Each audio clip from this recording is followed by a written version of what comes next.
del PAI, o sea, el Programa Ampliado de Inmunizaciones, y hemos hablado de cuán importantes son las vacunas, cómo se han descubierto las vacunas, de qué están hechas las vacunas y qué enfermedades se ha logrado erradicar con las vacunas. Y hemos visto también que desde que hay vacunas, pues han disminuido de forma importante las enfermedades, o sea, la frecuencia, la mortalidad por estas enfermedades. Sin embargo, aún a pesar de que el programa ampliado de inmunizaciones es a nivel mundial, especialmente en los países en desarrollo, por algunas circunstancias han habido rebrotes de enfermedades que ya se pensaba que estaban erradicadas. Entonces, enfermedades que inclusive se estaban por ya dejar de vacunar. Ahora vamos a hablar de 3 enfermedades que precisamente una de ellas todavía se ve en algunas épocas del año y las otras 2 que han sido prácticamente, se pensaba que estaban ya erradicadas, han mostrado su importancia porque han aparecido en Estados Unidos, en Brasil, en Venezuela, en Perú. Han habido brotes de estas enfermedades y en algunos casos han evolucionado en forma fatal. Así que es bueno que ustedes conozcan estas enfermedades. Vamos a hacer un resumen muy breve de esto y cualquier duda o cualquier pregunta, por favor, me interrumpen y vamos a comenzar de eso. ¿Hay alguna pregunta que quieran hacer? Bueno, vamos a hablar de 3 enfermedades, de la parotiditis, de la difteria y del sarampión.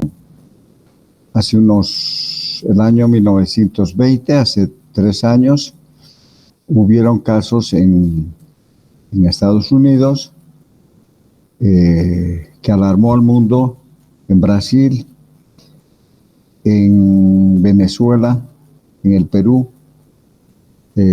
casos de sarampión, de difteria, que ya se pensaba que se había erradicado. La parotiditis todavía se ve en adolescentes y adultos jóvenes, porque se ha introducido al PAI después del PAI de segunda generación. O sea que hay personas susceptibles que no han recibido la vacuna y pueden estar de pronto en contacto con personas que son portadoras del virus o de la enfermedad y pueden enfermar, como me imagino que ha ocurrido con estos rebrotes. Vamos a hablar rápidamente de estas enfermedades y vamos a hablar de la parotiditis o paperas. Es una enfermedad que casi todos han tenido cuando, por lo menos hace unos 10 años atrás, casi todos tenían paperas. Ese es otro nombre, paperas, parotitis epidémica o parotiditis.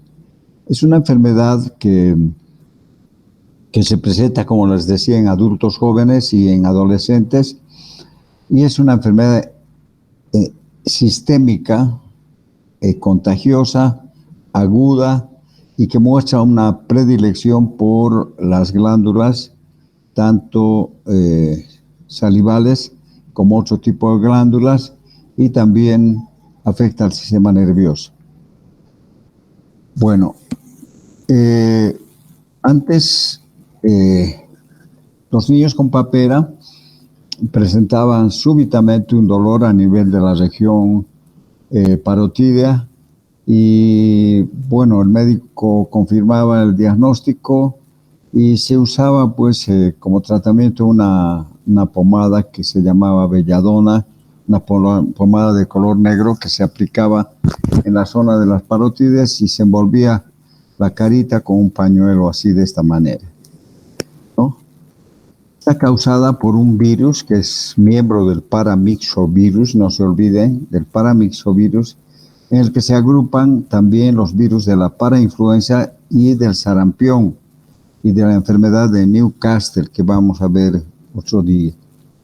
Este es el paramyxovirus. Ustedes han de verificar que casi todos los virus tienen la misma apariencia, variando un poco su ARN y que los hace diferentes un virus de otro. La glándula parótida es la que se afecta con mayor frecuencia, sin embargo, el virus se ha aislado en saliva, sangre, orina, líquido cefalorraquídeo de los seres humanos durante la fase aguda de la infección. También se ha cultivado en glándulas salivales, cerebro, médula espinal. O sea, ese concepto de enfermedad sistémica está bien documentado por la presencia del virus en todos los órganos, ¿no? Por eso se llama enfermedad sistémica. La parotiditis es endémica en la mayor parte de las poblaciones urbanas especialmente y se propaga a partir del reservorio humano, que el humano es el único reservorio, mediante contacto directo, las gotitas, microgotitas aerotransportadoras o de Flügger, a través de la saliva, bueno, también por la orina. Afecta a ambos sexos. En la actualidad suele afectar a adultos, jóvenes o adolescentes y aparece en cualquier estación, pero más frecuentemente en invierno y primavera. El 40% de las infecciones son subclínicas, es decir, pueden tener parotiditis y no sentir más que algunos signos o síntomas que pasan casi inadvertidos y que a veces los pacientes se dan cuenta de que tienen parotiditis porque se enteran a través de las noticias que hay una epidemia, que se han detectado niños en los colegios con parotiditis. Entonces uno relaciona los signos, síntomas que está sintiendo que son débiles o leves con la epidemia, ¿ya? La persona que enferma suele adquirir inmunidad para toda la vida. O sea que no es cierto, ustedes van a ver cuando hagan su internado, mamás que llegan con su niño que tiene inflamación o dolor en la región submaxilar o cervical o parotidia y dicen esta es la cuarta vez que le da paperas. Y eso no es cierto. Lo que pasa es que se ha hecho un mal diagnóstico y se ha confundido paperas con otra enfermedad. No han hecho un buen diagnóstico diferencial. Entonces, es probable que el virus penetre al organismo por la nariz o por la boca, prolifera a nivel de la glándula parótida, en el epitelio superficial de todo el tracto respiratorio y luego se pasa a la sangre, se produce una viremia y el virus es transportado por la sangre hacia muchos tejidos y los más susceptibles son las glándulas salivales y algunos otros órganos. Y si ustedes se acuerdan un poco, antes hacíamos en anatomía, pues anatomía topográfica, hacíamos preparaciones de regiones. Yo me acuerdo, a mí me tocó cuando estaba en la facultad, pues la región nasogeniana, que se encuentra por delante de la región parótida. Aquí tenemos la glándula parótida, ¿ya? Y su conducto de desembocadura, que es el conducto de Stenón, que desemboca en el paladar cerca a la altura del segundo molar superior. Si ustedes se fijan con un bajalengua entre todos, ustedes, cualquiera, aunque no tenga ninguna enfermedad, pueden observar a nivel del segundo molar superior una zona un poquito más enrojecida y a veces se puede ver hasta el huequito de la desembocadura del conducto de Xeno, ¿no? Por delante de esta glándula está el músculo massétero, y aquí están las glándulas submaxilares, sublinguales, que también pueden estar afectadas. Bueno, puede haber un periodo de incubación de 14 a 24 días. Eso es importante que ustedes sepan. Cuando hay epidemia y hay casos que se publican en la televisión o en el periódico o en la radio, qué sé yo, pues uno puede relacionar con los signos y síntomas que uno tiene, o que los chicos tienen, y que pueden considerarse como manifestaciones prodrómicas, que son raras, pero generalmente aparece un dolor directo, súbito en la región parótida. Pero puede haber fiebre, no tan alta, dolores musculares, dolor de cabeza, malestar general, y el comienzo suele ser característico, y el dolor y tumefacción en una o ambas glándulas parótidas. ¿Ya? La tumefacción es característica, primero ocupa un espacio entre el borde posterior de la mandíbula o el maxilar inferior y por detrás la apófisis mastoidea. Luego se extiende en forma semilunar hacia abajo y hacia adelante hasta llegar al hueso malar. La tumefacción se instala de forma muy rápida y tarda días en desaparecer, ¿ya? La zona afectada está tumefacta y es muy sensible y dolorosa. Ante cualquier estímulo, porque si la persona que está enferma pues ve que alguien está chupando un dulce, está comiendo, pues se estimula la contracción de la glándula parótida para la producción de saliva y que vaya hacia la boca. Antes se hacía el diagnóstico chupando limón delante de una persona con parotiditis, o haciéndole chupar, era ya muy grave eso, pues no debería hacerse, pues le hacían chupar limón a los pacientes con parotiditis y se les provocaba un intenso dolor. Bueno, entonces tenemos ese el aspecto. Si ustedes se pueden fijar bien, se encuentra por encima del borde inferior del maxilar y que va hasta el hueso malar y se extiende hacia atrás, hacia la parte anterior de la apófisis mastoidea y posterior de la mandíbula. Entonces, es característica, no va hacia la región cervical. Aparentemente podría, digamos, tener cierta tumefacción en esa zona, pero esa es ahí es donde tenemos que hacer el diagnóstico diferencial.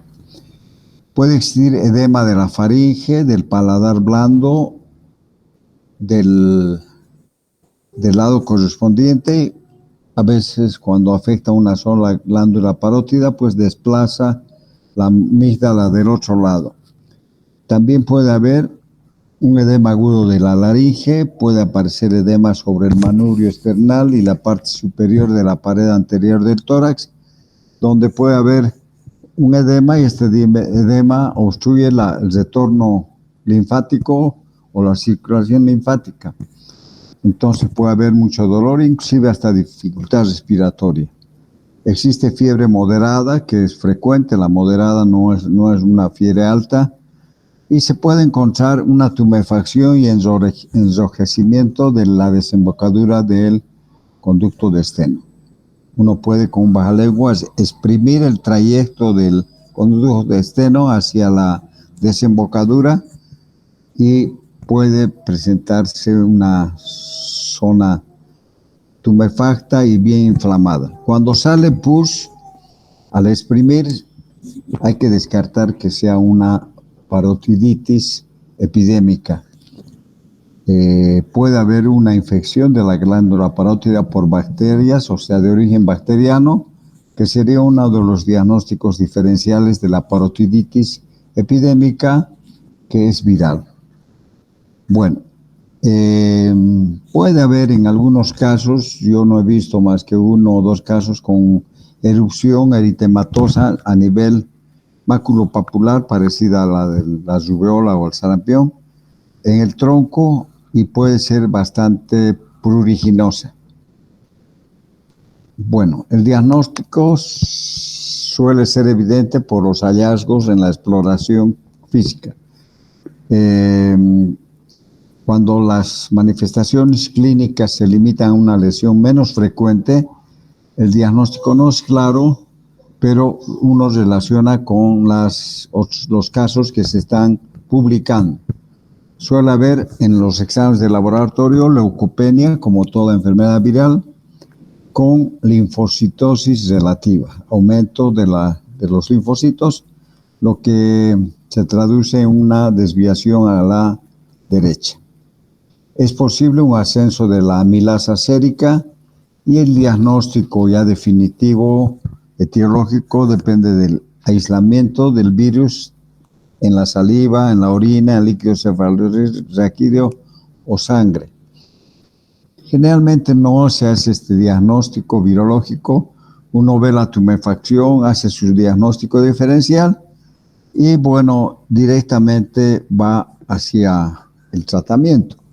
El diagnóstico diferencial entonces con una parotiditis de otros orígenes, como una parotiditis bacteriana supurativa, una linfangitis cervical, que este es el cuadro que más frecuentemente uno confunde con una parotiditis, que es una adenopatía submaxilar o cervical que se confunde con una papera, ¿no?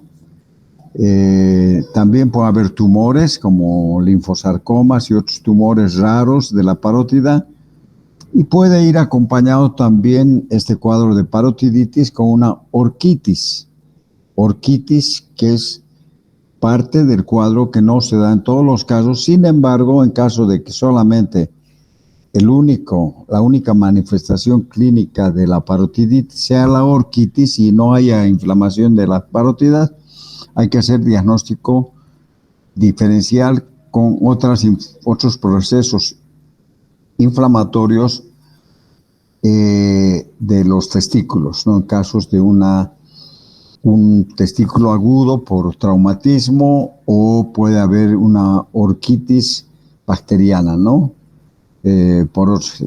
Bueno, hay complicaciones en como es una enfermedad sistémica, puede haber meningoencefalitis, orquitis, oforitis, pancreatitis, nefritis, miocarditis, mastitis, sordera, puede haber artritis, etc. El tratamiento es totalmente sintomático. Se utilizan analgésicos y antiinflamatorios. Antes era la belladona y la aspirina, pero ahora tenemos el diclofenaco, el ibuprofeno, el meloxicam y otros que fácilmente alivian las molestias, el dolor y la tumefacción. Bueno, esa es la parotiditis que todavía podemos tener. Existe la vacuna para el que enferma, no vuelve a enfermar más, tiene inmunidad para toda la vida. Pero existe la vacuna que es la que está en la pentavalente, ¿no? Ustedes ya saben bien, hemos hablado de la vacuna. Ahora, la parotiditis, en las complicaciones puede haber una orquitis, ya, una inflamación del testículo y del epidídimo como parte de la enfermedad. Bueno, vamos a hablar de la difteria, así rápidamente. Esta difteria es una enfermedad mortal, ¿no? La mayor parte de las veces termina con la muerte del paciente, más aún si está localizado a nivel de la vía respiratoria. Se ha presentado, por lo que sé, los más últimos casos que se han presentado así en Venezuela, en Estados Unidos. El año 2022 2020 ha habido un caso en el Perú que ha sido diagnosticado y confirmado a través de exámenes de laboratorio y de aislamiento del virus o de la bacteria, del bacilo, y la confirmación del diagnóstico, ¿no? Es una enfermedad aguda, prevenible, causada por el Corynebacterium diphtheriae. Esta bacteria, como yo les había hablado en la clase de inmunizaciones del PAI, ya la bacteria en sí no produce las complicaciones graves que se presentan en la difteria. Estas complicaciones son producidas por una exotoxina que produce la bacteria. Esta exotoxina es responsable de estas manifestaciones graves de la difteria. Es muy raro hoy día en países desarrollados y rara vez se considera en el diagnóstico diferencial. Ya inclusive se pensaba de que estaba erradicada. Y es posible que se presenten casos en países en desarrollo. Por crisis, por falta, hay personas que no han sido vacunadas, no están vacunadas el 100% de la población o de las personas, porque hay mamás que no han llevado nunca a sus niños a un hospital a que se vacunen o que prefieren quedar sin vacuna, si hay personas que no creen en las vacunas. Entonces esas personas son susceptibles. Y si nosotros vemos, como más tarde vamos a ver, como la toxina es la responsable, se va a eliminar la toxina del organismo, pero la bacteria, o sea, la persona queda como portadora de la enfermedad y puede contagiar a una persona que no ha sido vacunada y que es susceptible, ¿no? Bueno, el bacilo es un bacilo que fue descubierto por Klebs en 1883 y fue aislado en cultivo puro por Leffert, y se lo llama bacilo de Klebs-Leffert. Ya, tiene distribución mundial y la incidencia ha disminuido espectacularmente gracias a la vacuna. La inmunidad inducida por el toxoide diftérico no dura toda la vida, por lo que se necesitan dosis adicionales. Es por eso que la vacuna pentavalente, donde está en su composición la vacuna, la antitoxina diftérica, pues hay que repetir las dosis a los 2 meses, a los 4 meses, a los 6 meses, al año y medio o 2 años y a los 4 años, ¿no?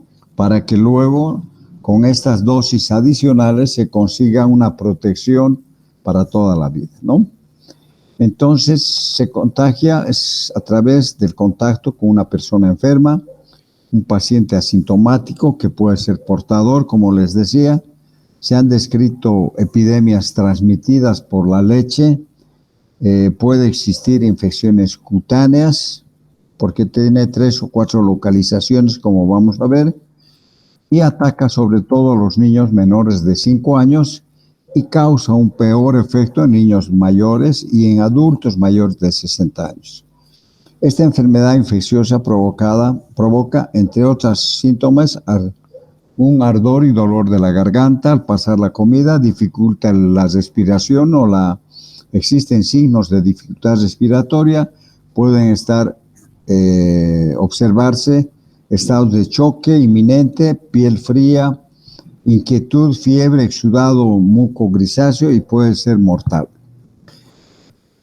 La transmisión a otros por medio de contacto directo, por estornudos, por secreciones a nivel de la garganta o las membranas que se forman a nivel de la garganta o la faringe, a través de la piel, a través de heridas que pueden haber en la piel, por picaduras de insectos, los ojos y cualquier otro tipo de secreción de las personas infectadas.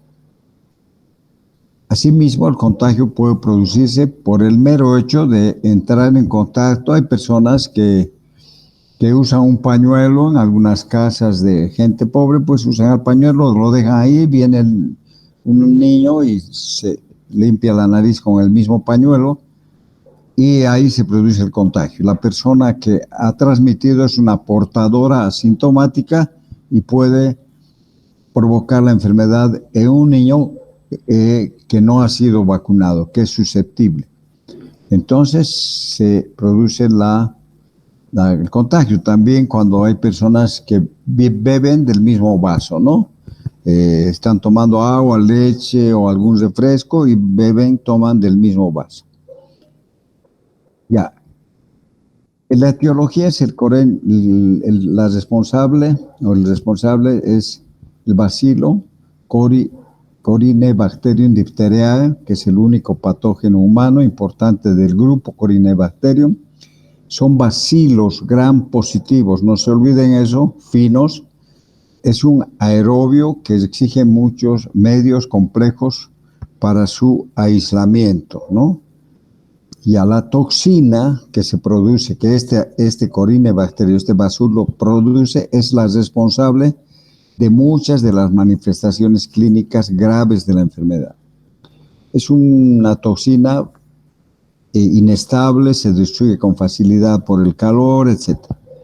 Bueno, después de la adherencia de los bacilos a la mucosa nasofaríngea de una persona susceptible, la toxina es elaborada y es absorbida localmente a nivel de los tejidos donde se instala.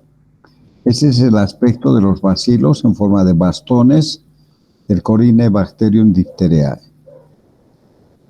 El efecto tóxico causa necrosis, o sea, esa toxina produce necrosis en los tejidos donde están instalados y proporciona el medio propicio para el crecimiento de otros microorganismos saprófitos o que están ahí en la zona y la producción de más toxinas. Además, se produce la necrosis de los tejidos que induce a una reacción inflamatoria y exudativa, donde se va a producir una membrana, ¿no? Estas células necróticas, los leucocitos, los hematíes, el material fibrinoso, los bacilos diptéricos y las bacterias que se encuentran por ahí, todo eso hace de que se forme una membrana típica.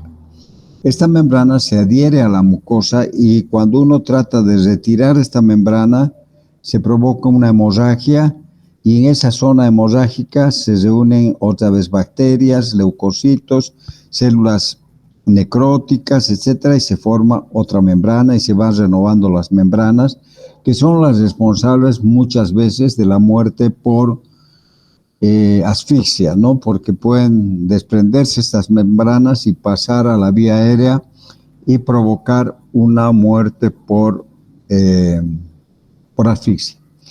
Bueno, el tamaño de la membrana refleja la cantidad de toxina que se ha producido, ¿no? Y mientras no se haga el tratamiento y todas las medidas adecuadas, la membrana y la zona, las toxinas van a seguir formando más membranas y las bacterias van a ir formando más toxina. La obstrucción de la vía aérea por la membrana laringotraqueal pone en riesgo la vida del paciente.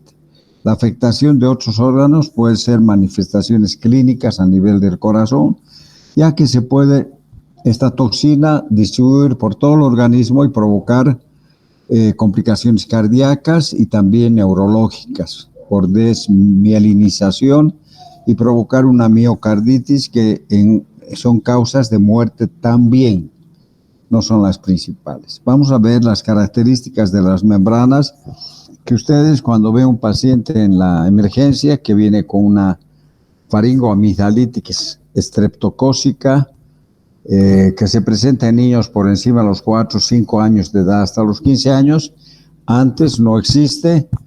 Sin embargo, hay médicos internos y pediatras y qué sé yo que administran penicilina benzatínica a niños de 2 años, 3 años con el diagnóstico faringoamigdalitis estreptocócica.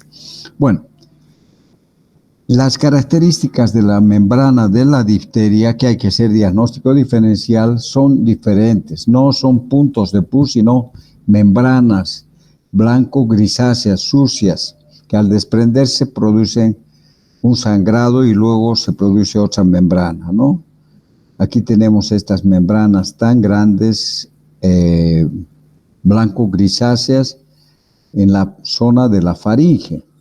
Al desprenderse se está provocando una hemorragia y en el lecho de la zona donde se ha desprendido se reúnen bacterias, leucocitos, fibrina, más toxina, más bacterias y se forma nuevamente otra membrana. O sea, va produciéndose membranas que pueden migrar a la vía aérea. Aquí tenemos unas membranas sucias que están desprendiéndose y provocando una hemorragia en la zona, ¿no? Bueno, aquí tenemos una manifestación de dolor en la zona cervical anterior cuando se trata de una difteria laringotraqueal, ¿no? A través de la piel se puede ver que hay un proceso inflamatorio que se está manifestando con la coloración de la piel. Bueno, las manifestaciones clínicas dependen mucho de la localización de la infección, o sea, de la difteria. El periodo de incubación es muy rápido, es de 2 a 4 días. Hay niños que tienen difteria laringotraqueal que empiezan como un resfrío, las mamás dicen, está muy resfriado, le daré paracetamol, ibuprofeno, antigripal o cualquier cosa, y en cuestión de 3, 4, 5 días se desprende una membrana y el niño llega al hospital con signos de dificultad respiratoria o muerto ya por la desprensión. Entonces, con fines clínicos, la enfermedad puede clasificarse de acuerdo a la localización anatómica y vamos a tener que puede existir una difteria nasal, comienzo como un resfrío común, ahí sinorrea, exudado nasal, sero sanguinolento, a veces hay epistaxis, puede ser unilateral o bilateral, y se hace muco purulento y los orificios nasales y el labio superior muestran un aspecto como si hubiera un impétigo contagioso en la zona. Ustedes saben que el impétigo contagioso es una infección por estreptococo generalmente y que produce unas lesiones que pueden convertirse en lesiones costromedicéricas, son costras con aspecto de miel. Entonces, esta infección a nivel de las fosas nasales de la difteria, al llegar la secreción de las fosas nasales a los labios, se producen lesiones que parecen impétigo. Vamos a ver. Entonces tenemos acá una fosa nasal que está afectada por la difteria, es unilateral, la otra no hay.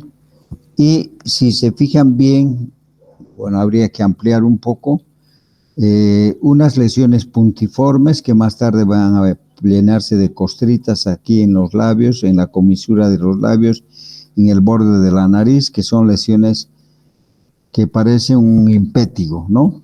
Entonces, a veces se confunde también con un cuerpo extraño.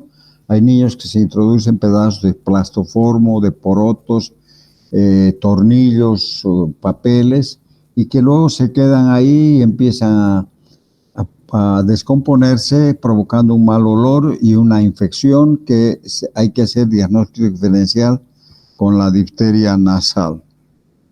Luego tenemos la difteria amigdalar y faríngea, es la que hemos estado viendo, la producción de membranas por la acción de la toxina a nivel de la faringe y las amígdalas.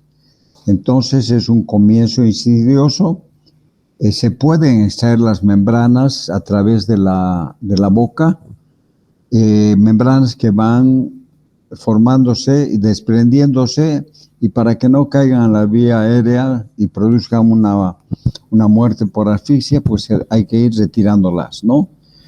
Hacíamos turnos, pues uno tiene que estar con ropa así como se ha usado en la época más dura de la pandemia con el COVID. Entonces así se manejan los niños con difteria, ¿no? Hay que estar protegidos porque es muy contagiosa y provoca la muerte. Entonces, después de 24 horas aparece el exudado, la membrana en la faringe, y esta membrana puede ser limitada en personas vacunadas, confundiéndose con amigdalitis. Bueno, afecta a los pilares anteriores y posteriores, el paladar blando y la úvula. Es lisa, adherente y de color blanquecino grisáceo y cuando hay hemorragia adquiere un color negro. Los intentos de eliminarla provocan sangrado y la producción de otra membrana. Hay adenitis cervical y en los casos graves de aspecto de cuello de toro por la inflamación de los ganglios a nivel de la región cervical.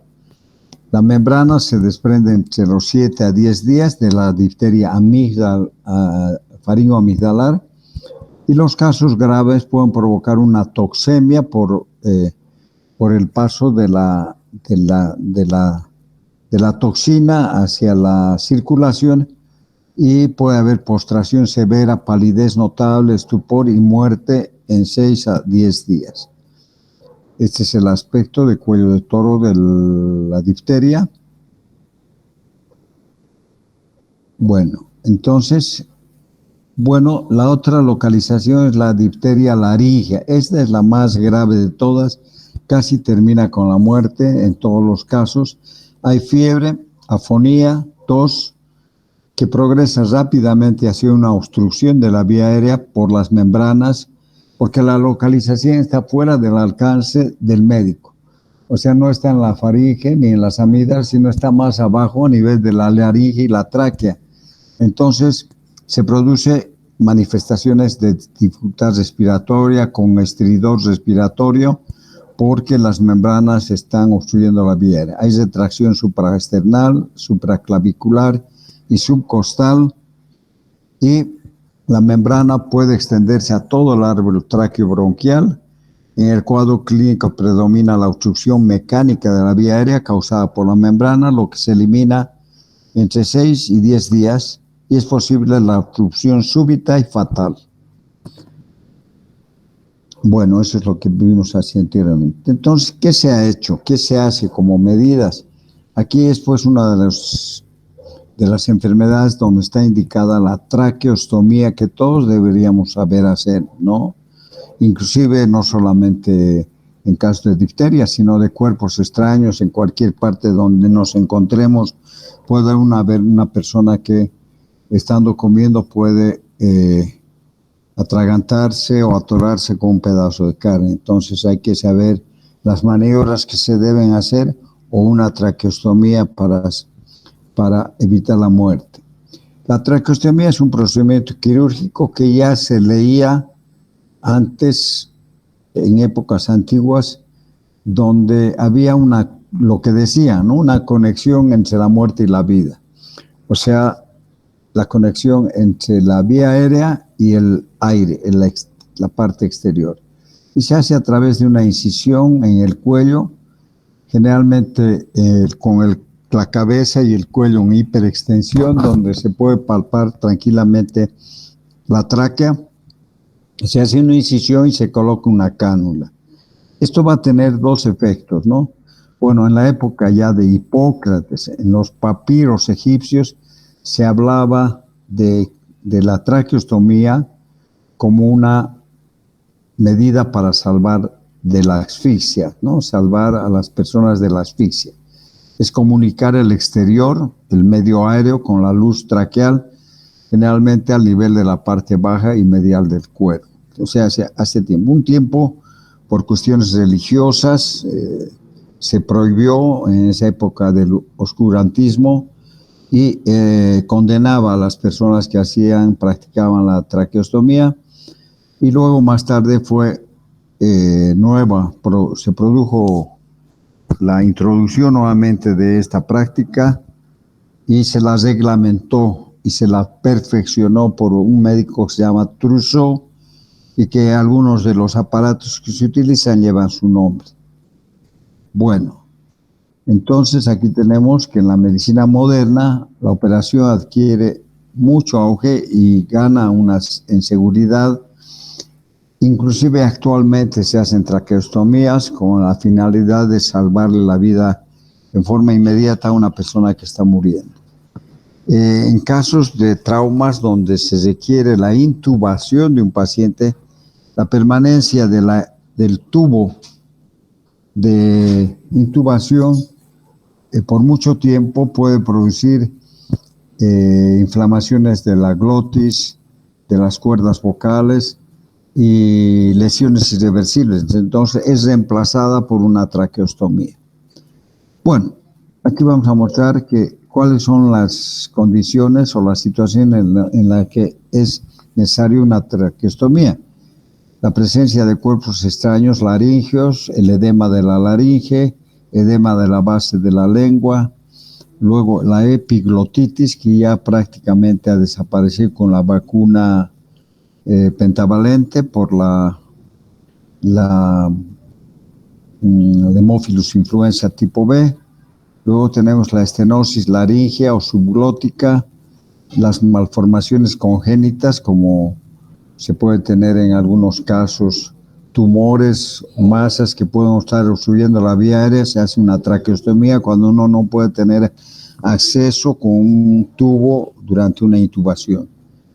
También tenemos los tumores, neoplasias, parálisis de las cuerdas vocales, traumatismos laríngeos, la difteria laringea, como estamos hablando ahora, y otras infecciones agudas, traumatismos cráneoencefálicos que producen un paro respiratorio y falta de oxigenación, donde necesariamente hasta que exista una solución definitiva se puede hacer una traqueostomía.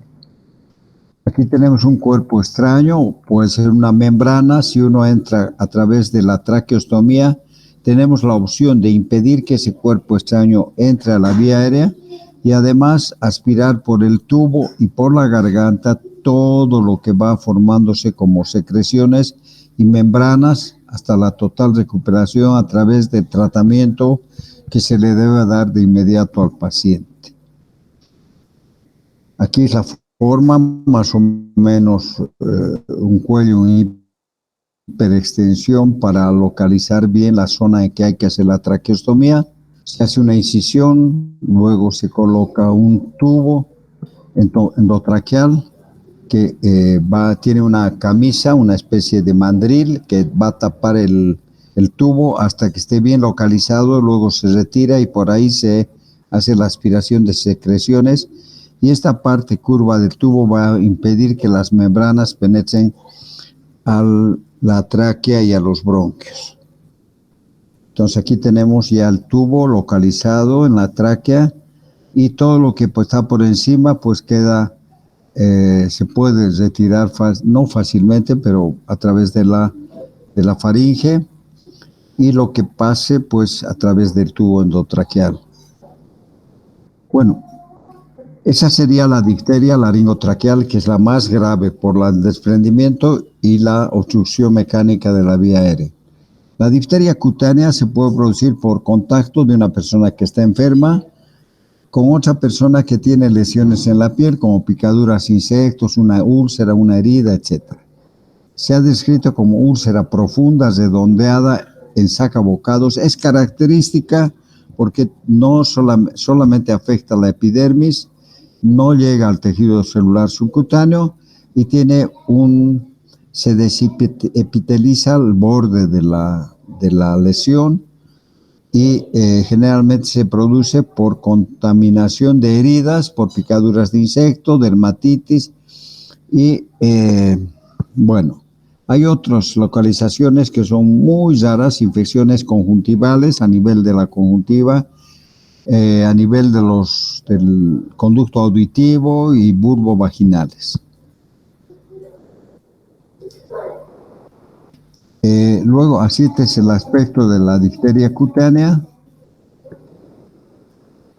El diagnóstico precoz es importante porque el retraso de la administración de la antitoxina supone un riesgo grave.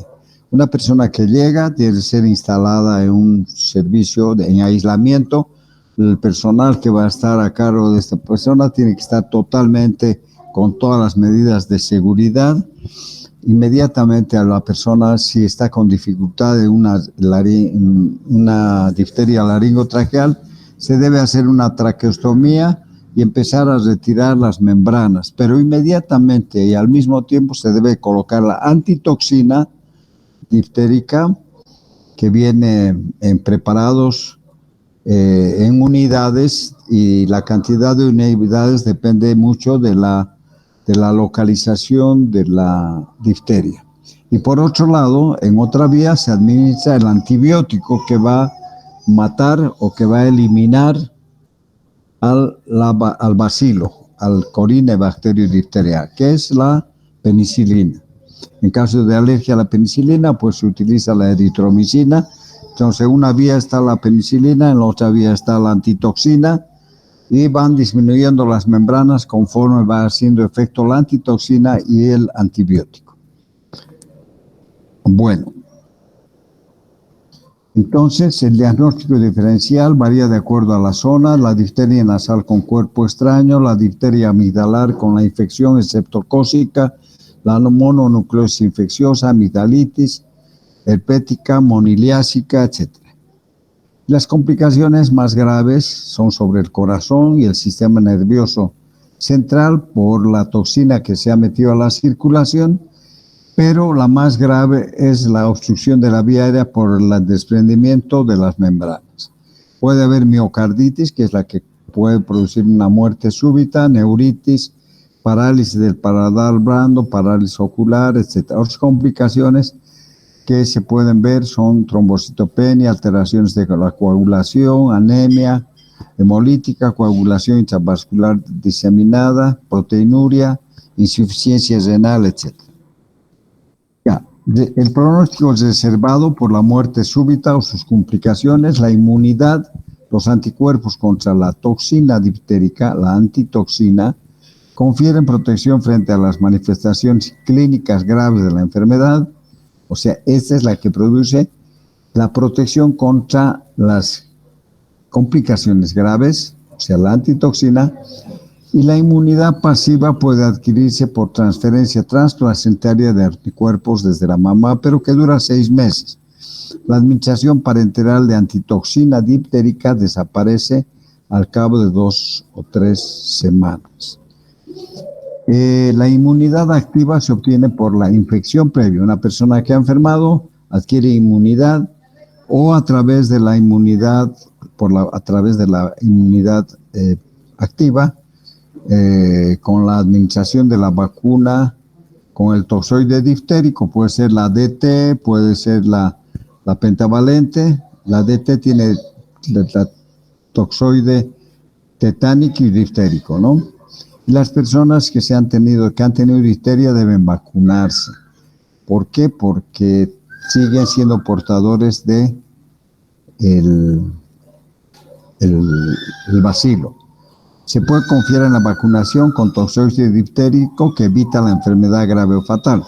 Los individuos totalmente vacunados tienen anticuerpos contra la toxina, pero no contra el microorganismo, o sea, contra el bacilo, y pueden convertirse en portadores nasofaríngeos. Bueno, el tratamiento en sí es: apenas uno reciba al paciente, hay que administrarle la antitoxina diftérica, pero mientras tanto hay que hacer una traqueostomía si se trata de una difteria laringotraqueal.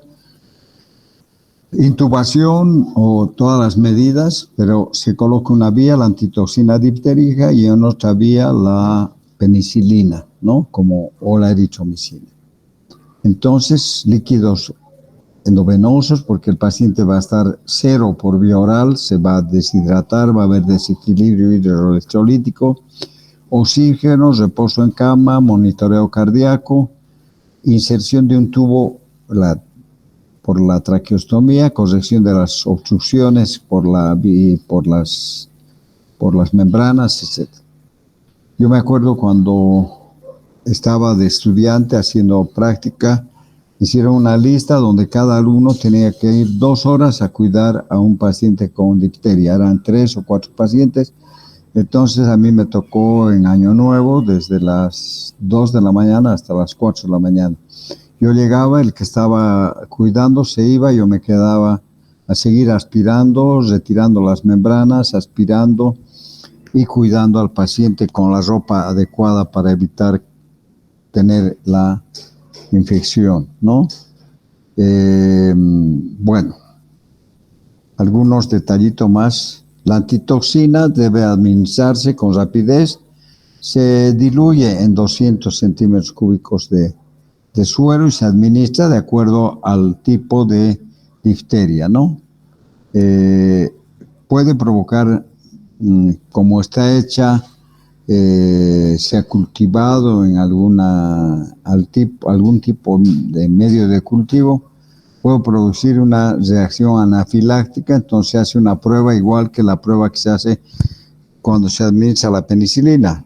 Si produce una reacción en el ojo, en la conjuntiva o en el jaboncito que se aplica en la piel, entonces hay que, quiere decir que la persona es alérgica.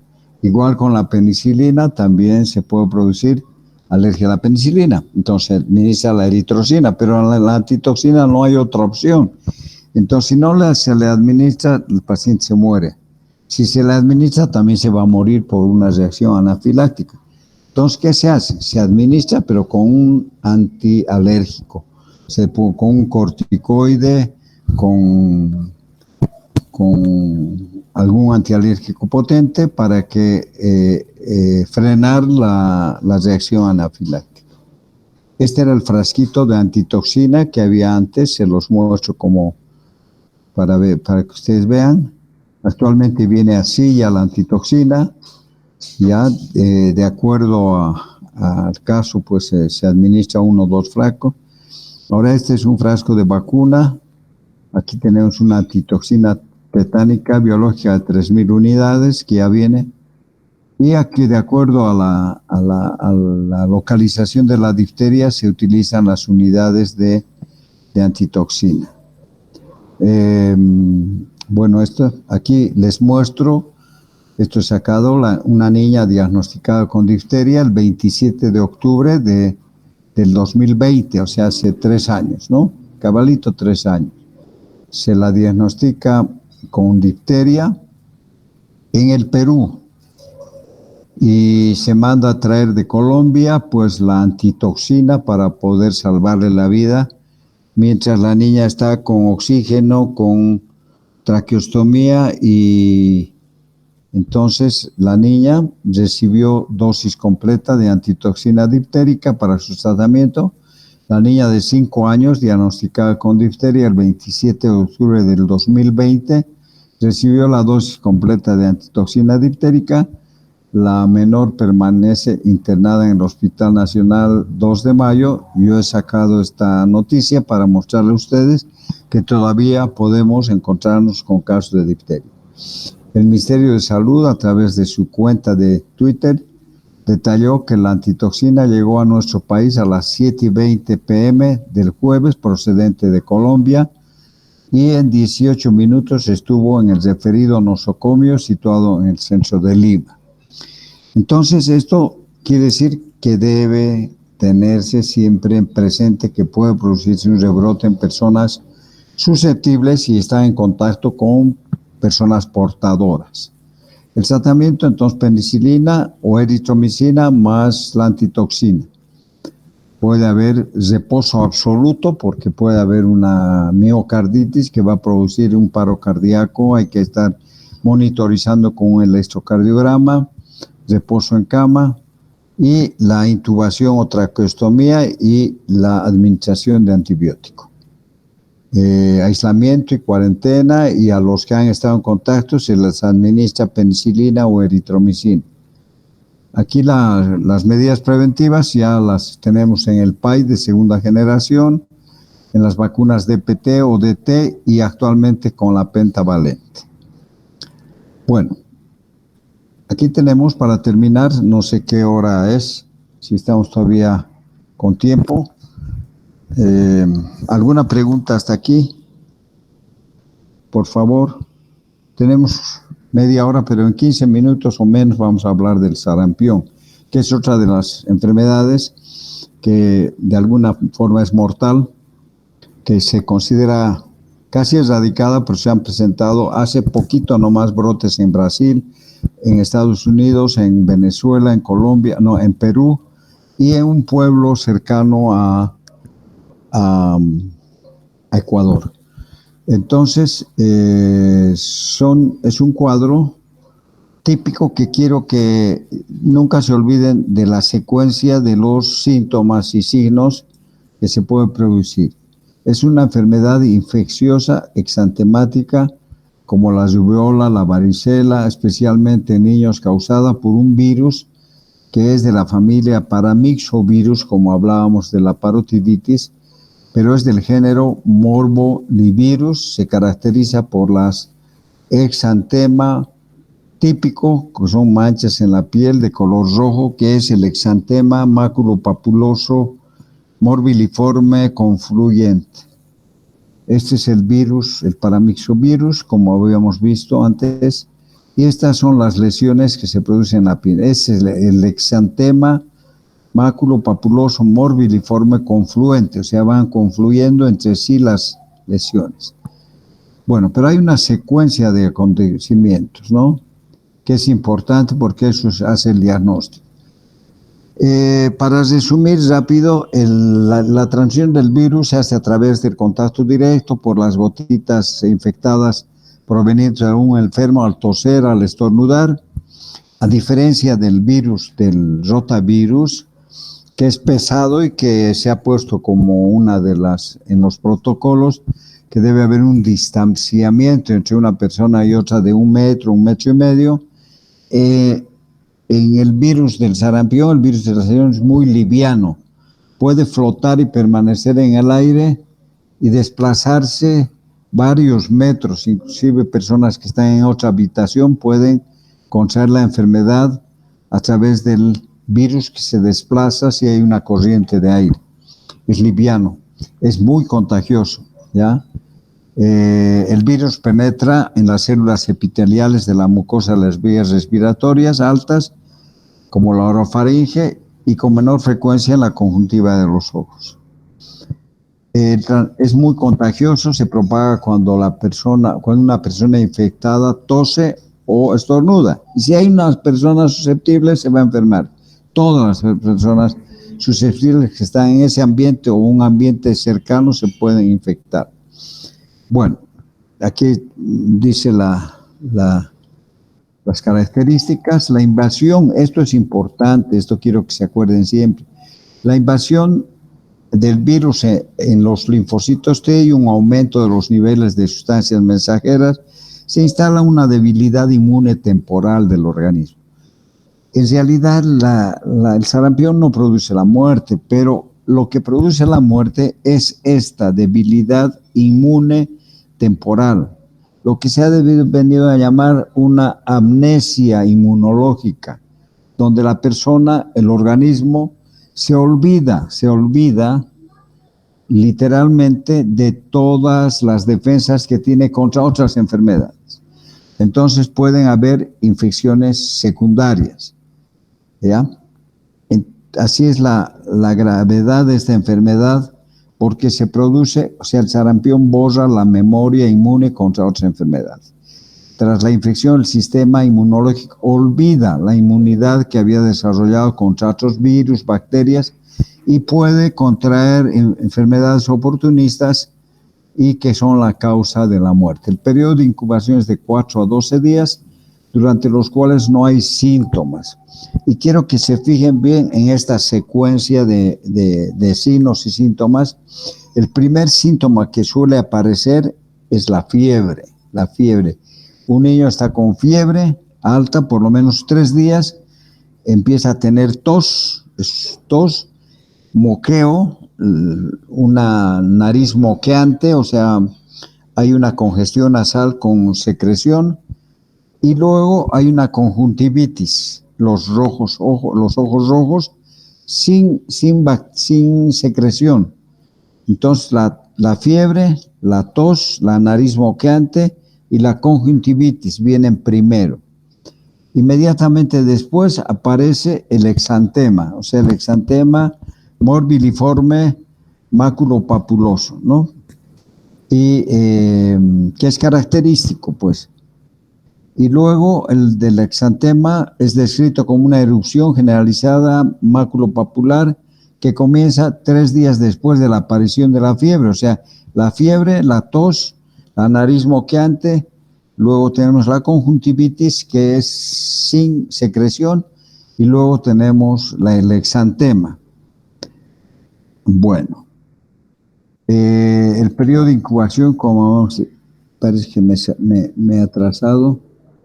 La erupción y la fiebre desaparecen gradualmente durante el 7º y 10º día, desapareciendo los últimos rastros de las erupciones, generalmente a los 14 días, con una descamación de la piel ostensible.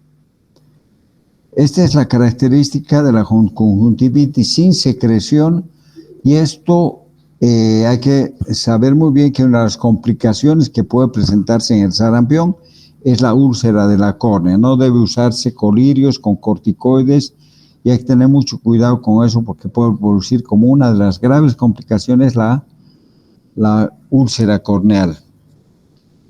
Luego tenemos la nariz moqueante. Aquí se ve como, aparte de la conjuntivitis, hay la congestión nasal.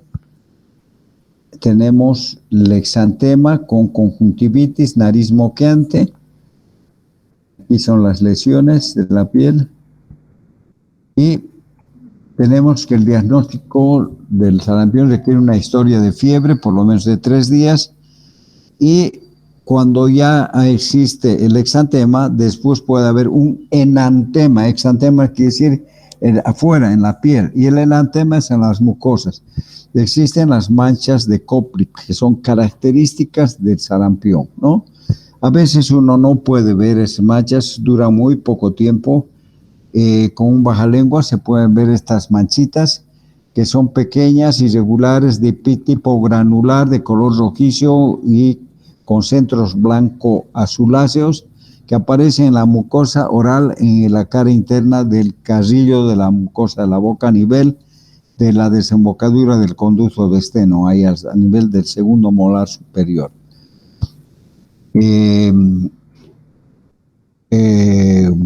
A eso se llama parte del enantema, ¿no?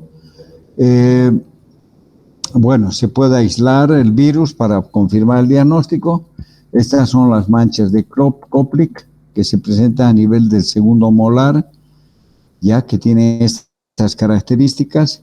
Aquí vemos mucho más evidentes.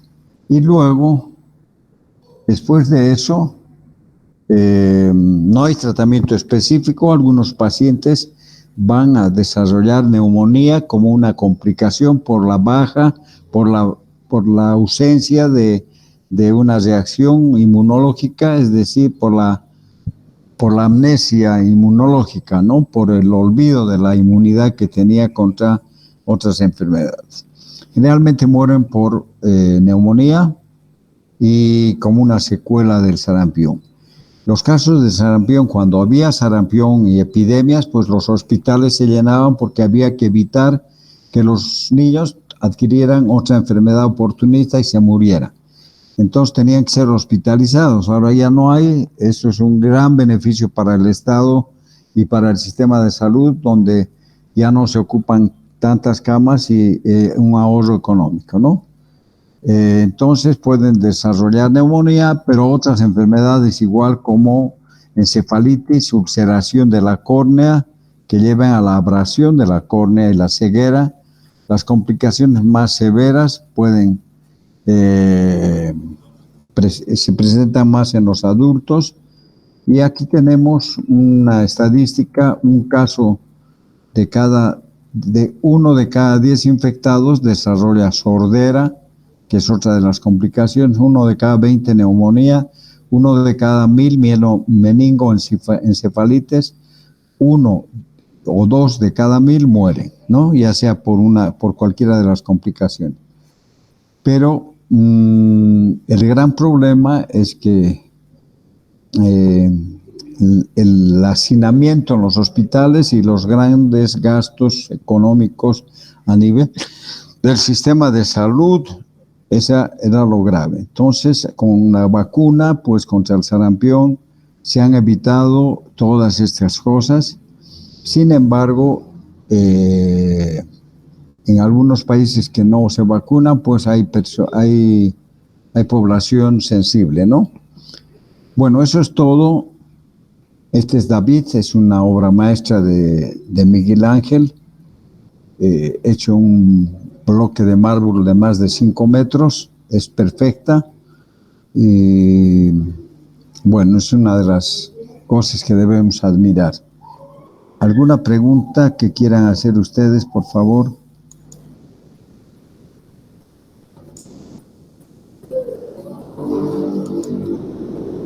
¿No quieren hacer? ¿Todo está bien? ¿No hay preguntas?